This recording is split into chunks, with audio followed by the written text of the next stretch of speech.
स्वागत है दोस्तों आप सभी का फिर से एक नए वीडियो में। दोस्तों आज का ये वीडियो दोस्तों झटपट के दोस्तों क्लास 11 के सभी विद्यार्थी के लिए बहुत ही इंपॉर्टेंट वीडियो रहने वाला है, ठीक है। क्योंकि दोस्तों आज के इस वीडियो में हम लोग जो है क्लास 11 का जियोग्राफिक यानी कि दोस्तों भूगोल का वीकली टेस्ट क्वेश्चन आज के इस वीडियो में सोल्व करने वाले हैं। तो आप वीडियो को दोस्तों शुरू से लेकर अंत तक देखिएगा, जितना भी दोस्तों को जरूर शेयर कीजिएगा। और अगर दोस्तों यदि आप चैनल पर पहली बार आए हैं तो चैनल को सब्सक्राइब करने के साथ बेल नोटिफिकेशन को ऑल पे प्रेस कर लीजिएगा।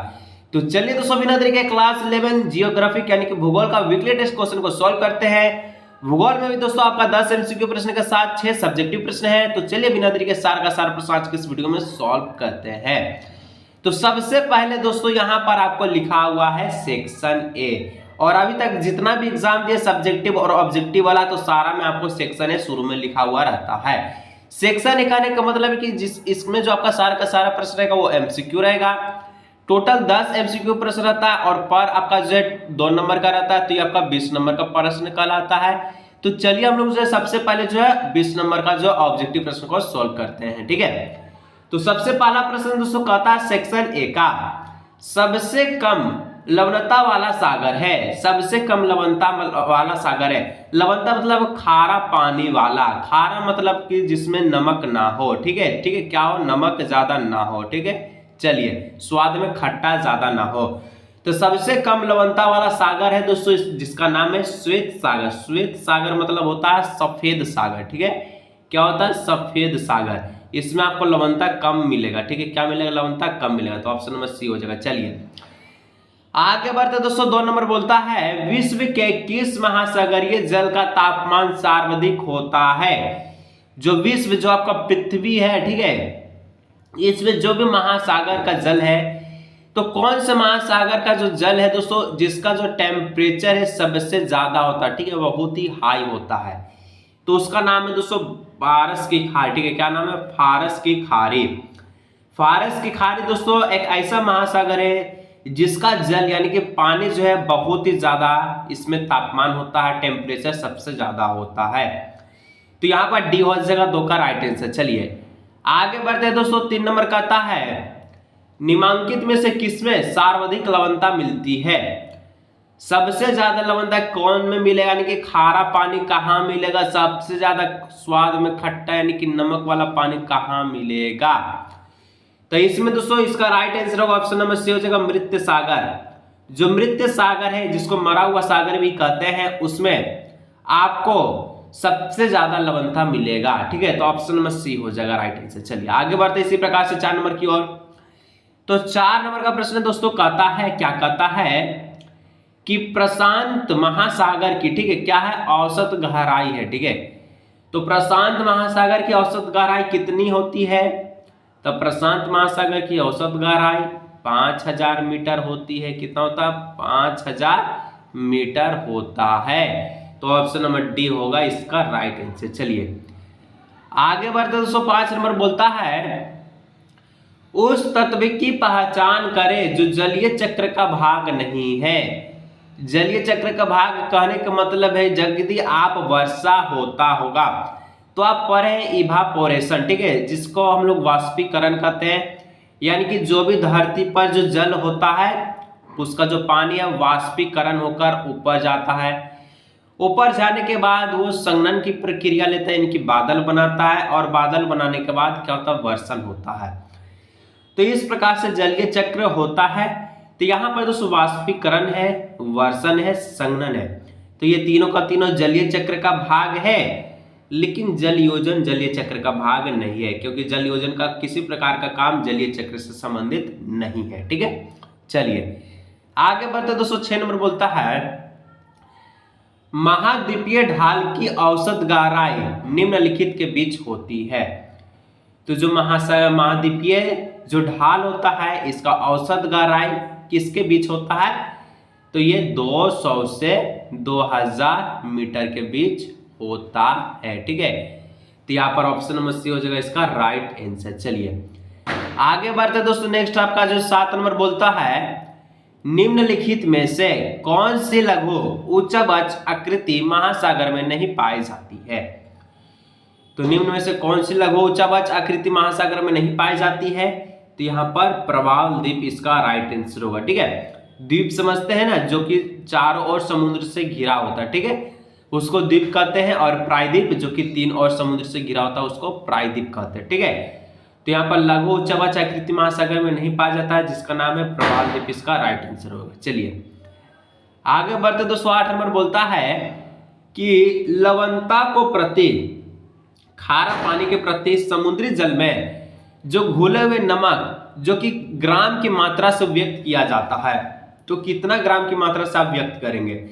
तो 1000 ग्राम की मात्रा से व्यक्त करेंगे, यानी कि 1 किलो से। ठीक है, तो ऑप्शन नंबर सी हो जाएगा इसका राइट आंसर। चलिए आगे बढ़ते। 209 नंबर बोलता है निम्न में से कौन सा सबसे छोटा महासागर है? ठीक है, निम्न में से सबसे छोटा महासागर कौन है?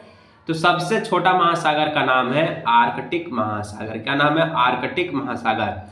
और सबसे बड़ा महासागर का क्या नाम है दोस्तों? नीचे कमेंट करके बताइएगा कि सबसे बड़ा महासागर कौन सा है।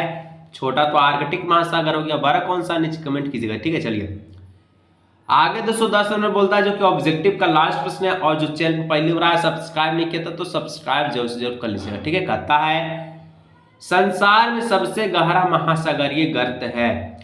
तो संसार में सबसे गहरा महासागर कौन है? सबसे ज्यादा नीचे तक जाता है, जिसका नाम है मेरियाना। ठीक है, क्या नाम था? मेरियाना। ऑप्शन नंबर ए हो जाएगा इसका राइट आंसर। ठीक है, तो इस प्रकार से ऑब्जेक्टिव को सोल्व किए। चलिए सब्जेक्टिव प्रश्न की ओर हम लोग बढ़ते हैं। कहता सेक्शन बी सब्जेक्टिव चालू हो गया है। यहाँ से सेक्शन बी में 11-12 तो 2 प्रश्न मिले हैं, जो कि 4 नंबर दिलाएगा। ठीक है, कहता है हम पृथ्वी को नीला ग्रह क्यों कहते हैं? ठीक है, 11 नंबर प्रश्न क्या बोला?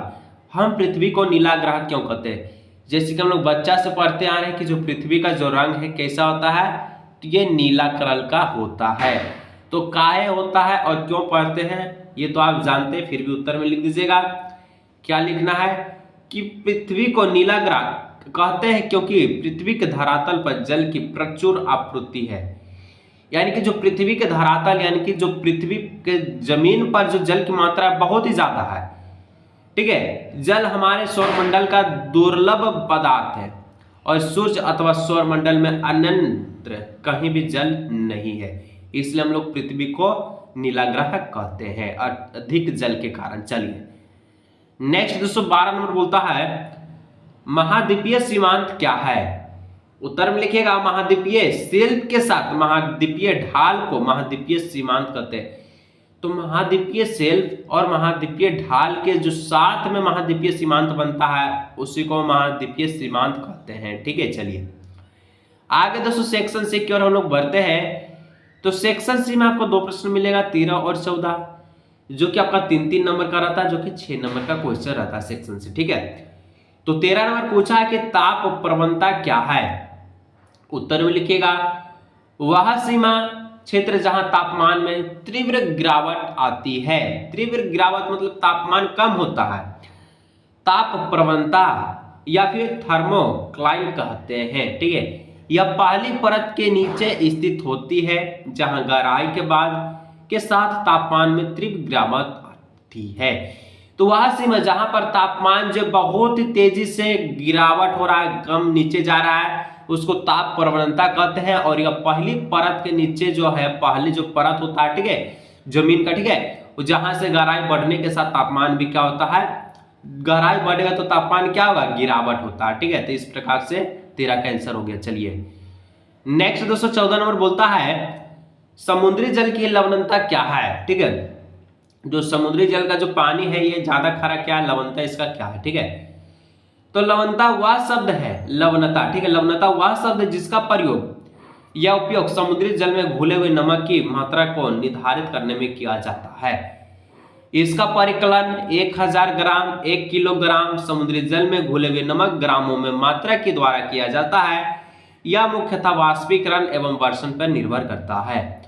जैसे कि कितना वाष्पीकरण हो रहा है, क्योंकि देखिए समुद्र का पानी जब इकट्ठा कीजिएगा एक गड्ढा में, वो वाष्पीकरण से अगर पानी ऊपर जाए तो नीचे क्या बचता, नमक बचता। तो जिससे हम लोग पता करते हैं, मान के चले 1 केजी आप जल को, ठीक है, समुद्री जल को आप जो फैला दिए डेगची में या फिर किसी भी बर्तन में और उसको आप गर्म करते हैं, ठीक है, तो गर्म कीजिएगा तो जब 1 लीटर पानी भाप बनकर उड़ेगा और तब देखिए कि 1 लीटर पानी में आपका कितना नमक बना है, उसी को समुद्री जल की लवणता कहते हैं। ठीक है, चलिए आगे बढ़ते हैं। सेक्शन डी की ओर। सेक्शन डी में दोस्तों 15, 16 दो प्रश्न देखने को मिलेगा जो कि 5-5 नंबर का रहता है, तो ये 10 नंबर का प्रश्न कहलाता है। ठीक है, तो 15 नंबर का था समुद्र में नीचे जाने पर आप ताप की किन परतों का सामना करेंगे? गहराई के साथ तापमान में भिन्नता क्यों आती है? ठीक है, तो चलिए, समुद्र में नीचे जाने पर हम ताप की 3 परतों का सामना करेंगे।